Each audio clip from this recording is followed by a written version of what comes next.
ایک روایت کے اندر آتا ہے کہ بیت اللہ کی دیوار کے ساتھ ٹیک لگائی، اور ایک روایت میں آتا ہے ام ہانی کے گھر گئے.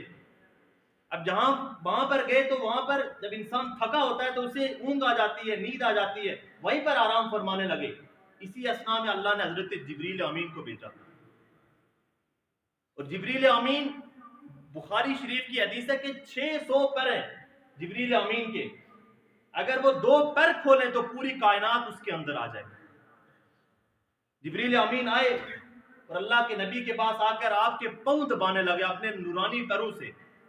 آپ کبھی کسی جماعت کے اندر گئے ہوں، یہ تبلیغی جماعت والے جب یہ صبح کسی کو جگاتے ہیں تو یہ ایسے جگاتے ہیں، آپ پاؤں سے جو ہے وہ ہاتھوں سے پاؤں کو دباتے ہیں، اس کو اٹھاتے ہیں. تو یہ جبریل علیہ السلام کا طریقہ ہے. تو جب حضرت جبریل نے رسول اللہ صلی اللہ علیہ وسلم کے نورانی پیروں سے پاؤں دبائے تو اللہ کے نبی کی آنکھ کھل گئی. کہا جبریل کیسے آنا ہوا؟ اللہ اکبر. تو حضرت جبریل نے فرمایا ان اللہ اشتاق لقاء ربک یا رسول اللہ، اے اللہ کے رسول، آپ کا رب آپ سے ملاقات کا شوق رکھتا ہے. باقی جتنے بھی انبیاء تھے انہوں نے اللہ سے ریکویسٹ کی.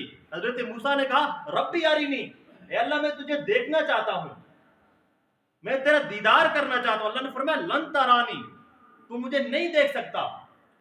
لیکن موسیٰ علیہ السلام کہا بھائی اللہ میں نے آپ کو دیکھنا ہے. کہا ٹھیک ہے، اگر دیکھنا ہے تو میں اس پہاڑ کے اوپر اپنی تجلی ڈالتا ہوں، اگر یہ پہاڑ ٹھہرا رہا تو پھر تو میرا دیدار کر سکتا ہے.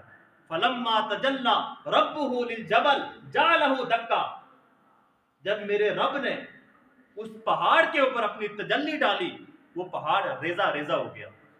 اور حضرت موسیٰ علیہ السلام سجدے میں گر گئے، اے اللہ میں تجھ سے معافی مانگتا ہوں. سارے پیغمبروں نے اللہ سے دیدار مانگا، حضرت عیسیٰ نے مانگا، نوح نے مانگا، ابراہیم نے مانگا، لیکن میرے اور آپ کے جو پیغمبر ہیں رسول اللہ صلی اللہ علیہ وسلم، جبریل امین آ کر کہتے ان اللہ اشتاق لقاء ربک یا رسول اللہ، اے اللہ کے رسول، آپ کا رب آپ سے ملاقات کا شوق رکھتا ہے. کیا ناز ہے میرے پیغمبر کے، کیا شان ہے، کیا عظمت ہے میرے پیغمبر کی.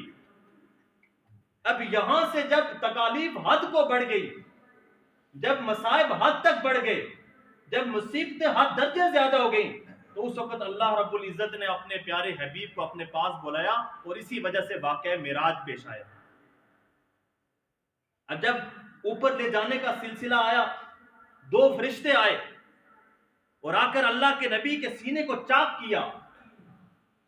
سب سے پہلے جو اوپن ہارٹ سرجری کا جو تصور ہے وہ میرے نبی نے دیا ہے. اوپن ہارٹ سرجری، فرشتے آئے، دو برتن لائے، ایک کے اندر زمزم تھا اور ایک کے اندر نور تھا.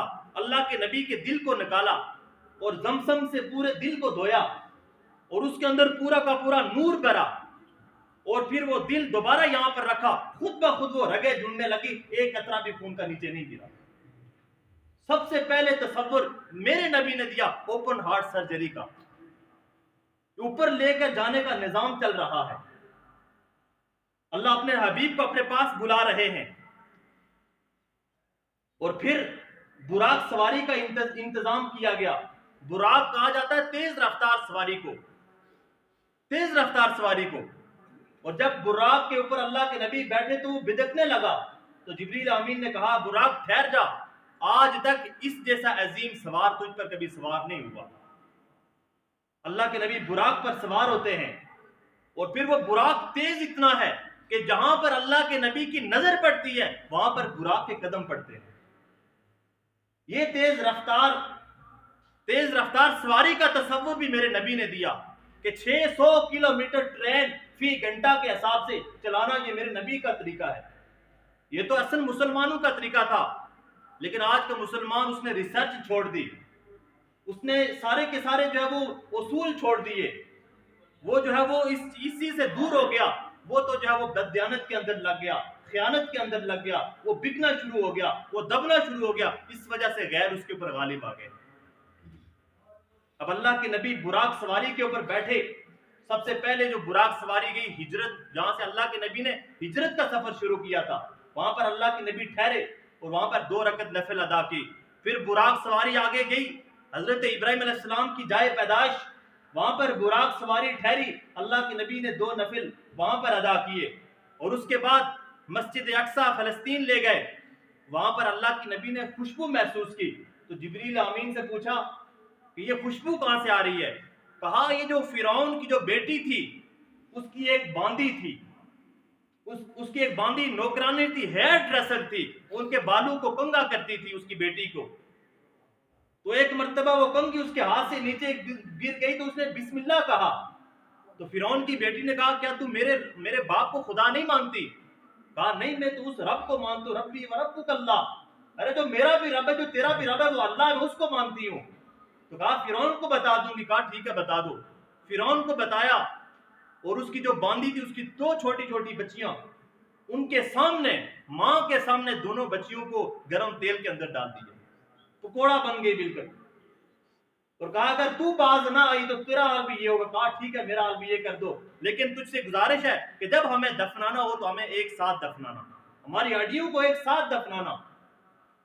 تو فرعون نے ایسا ہی کیا، سب کو جو ہے وہ اس گرم تیل کے اندر ڈالا اور پھر ان ہڈیوں کو ایک جگہ پر جمع کیا۔ تو جبریل امین نے فرمایا کہ یہ جو فرعون کی باندی نے جو قربانی دی تھی، اس قربانی کی لاج رکھتے ہوئے آج تک اور قیامت تک ایسے ہی خوشبو اس جگہ سے آتی رہے گی۔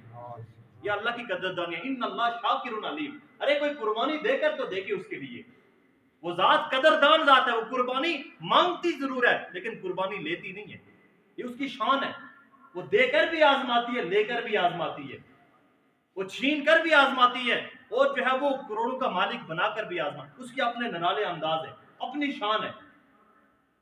اللہ کے نبی نے